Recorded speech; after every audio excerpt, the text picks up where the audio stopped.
Now our next topic is risk involved in global investment and challenges to international portfolio investment. So first one, there is political, economic and social events. ਕਹਿੰਦੇ ਜਿਹੜੇ investor investment ਕਰਦੇ ਹੈ at a global level ਉਹਨਾਂ ਦੇ ਲਈ ਬਹੁਤ ਹੀ difficult ਹੈ ਕਿ ਅੰਡਰਸਟੈਂਡ ਕਰਨਾ ਹਰ ਕੰਟਰੀ ਦਾ ਪੋਲੀਟੀਕਲ ਸੋਸ਼ਲ ਤੇ ਇਕਨੋਮਿਕ ਫੈਕਟਰਸ ਨੂੰ। ਦੇਖੋ ਅਗਰ ਅਲੱਗ-ਅਲੱਗ ਕੰਟਰੀ 'ਚ ਆਪਾਂ ਪੈਸਾ ਲਗਾਉਂਦੇ ਆ there may be a chance ਕਿ ਇੱਕ ਕੰਟਰੀ ਦੀ ਜਿਹੜੀ ਮਾਰਕੀਟ ਹੈ it is totally based on the political level. ਕੁਝ ਕੰਟਰੀਜ਼ ਦੀ ਮਾਰਕੀਟ ਇਕੋਨਮੀ ਲੈਵਲ ਤੇ ਚੱਲ ਰਹੀ ਹੈ ਤੇ ਕੁਝ ਦੀ ਸੋਸ਼ਲ ਫੈਕਟਰਸ ਤੇ ਚੱਲ ਰਹੀ ਹੈ।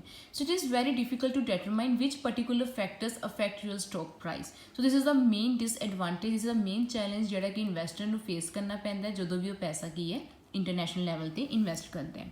then there is changes in currency exchange rate, as we know that there are different factors are there, clear। for example अगर देखो मार्केट ਦੇ ਵਿੱਚ ਡੀਮੋਨਟਾਈਜੇਸ਼ਨ ਆਉਂਦੀ ਹੈ, ਆਪਣੀ ਇੰਡੀਆ ਦੇ ਵਿੱਚ ਕੁਝ ਰੇਟਸ ਚੇਂਜ ਹੁੰਦੀ ਹੈ, ਦੈਨ ਰੁਪੀਜ਼ ਦੇ ਰੇਟਸ ਫਲਕਚੁਏਟ ਹੁੰਦੇ ਆ as compare to US dollar. So ਇਹਦੇ ਨਾਲ ਕੀ ਹੈ ਅਗਰ US ਡਾਲਰ ਆਪਣਾ ਚੇਂਜ ਹੋਏਗਾ then definitely there may be a chance ਜਿਹੜਾ ਤੁਹਾਡਾ ਰਿਟਰਨ ਦਾ ਲੈਵਲ ਹੈ ਉਹ ਵੀ ਫਲਕਚੁਏਟ ਕਰੇਗਾ।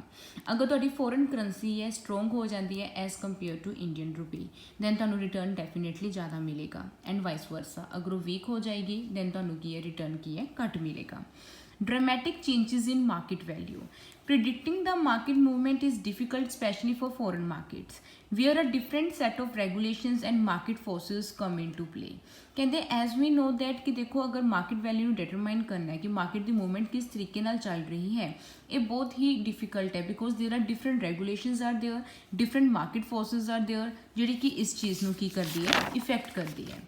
One way of handling these dramatic price changes is to invest for the long term. अगर ਤੁਸੀਂ ਕਹਿੰਦੇ ਹੋ ਕਿ ਅਗਰ ਤੁਸੀਂ ਸ਼ੋਰਟ ਟਰਮ ਲੈਵਲ ਤੇ ਪੈਸਾ ਲਗਾ ਰਹੇ ਹੋ ਬਾਹਰਲੇ ਦੇਸ਼ ਦੇ ਵਿੱਚ ਤਾਂ ਤੁਹਾਨੂੰ ਬਹੁਤ ਜ਼ਿਆਦਾ ਰਿਟਰਨ ਮਿਲੇਗਾ, ਨਹੀਂ।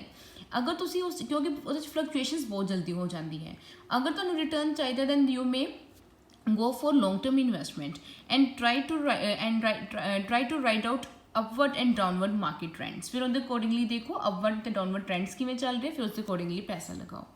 information scarcity is there।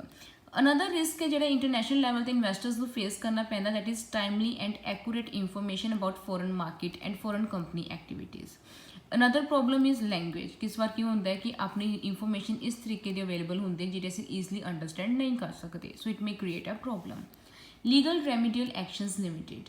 Four example ਅਗਰ ਕਿਸੇ ਵੀ ਕੰਪਨੀ ਨੇ ਤੁਹਾਡੇ ਨਾਲ ਫਰੋਡ ਕੀਤਾ ਹੈ ਤੁਸੀਂ ਉਹਨੂੰ ਆਪਣੀ ਹੋਮ ਕੰਟਰੀ ਦੇ ਵਿੱਚ ਉਹਦੇ ਰਿਗਾਰਡਿੰਗ ਕੇਸ ਨਹੀਂ ਕਰ ਸਕਦੇ, ਬਟ ਅਗਰ ਤੁਸੀਂ ਉਹਦੇ ਅਗੇਂਸਟ ਕੇਸ ਕਰਨਾ ਹੈ then you go to the abroad and ਉਹਦੇ ਤੁਸੀਂ ਉੱਥੇ ਜਾ ਕੇ ਤੁਹਾਨੂੰ ਕੇਸ ਕਰਨਾ ਪਏਗਾ ਐਂਡ ਇਹ ਬਹੁਤ ਲੰਬਾ ਪ੍ਰੋਸੀਜਰ ਜਾਂਦਾ ਹੈ, ਟਾਈਮਲੀ ਜਾਂਦਾ ਹੈ, ਦੈਨ ਡੈਫੀਨੇਟਲੀ ਉਹਦੇ ਵਿੱਚ ਪੈਸਾ ਖਰਚਾ ਹੀ ਬਹੁਤ ਆ ਜਾਂਦਾ ਹੈ ਕਿ ਆਪਾਂ ਉਸ ਕੰਪਨੀ ਦੇ ਅਗੇਂਸਟ ਕੋਈ ਕੇਸ ਵਗੈਰਾ ਲੜ ਹੀ ਨਹੀਂ ਸਕਦੇ। ਸੋ ਲੀਗਲ ਰੈਮੀਡੀਜ਼ ਬਹੁਤ ਘੱਟ ਹੈ, ਇਹ ਬਹੁਤ ਵੱਡੀ ਪ੍ਰੋਬਲਮ ਹੈ। different market operations are there। foreign market often operate differently from Indian trading market। for example there may be different periods for clearance and settlement of securities transactions। rules regarding the safe keeping of shares held by custodian banks may be different। in such a situation the investor runs the risk losing his shares if the custodian develop problems। then there is higher costs are there।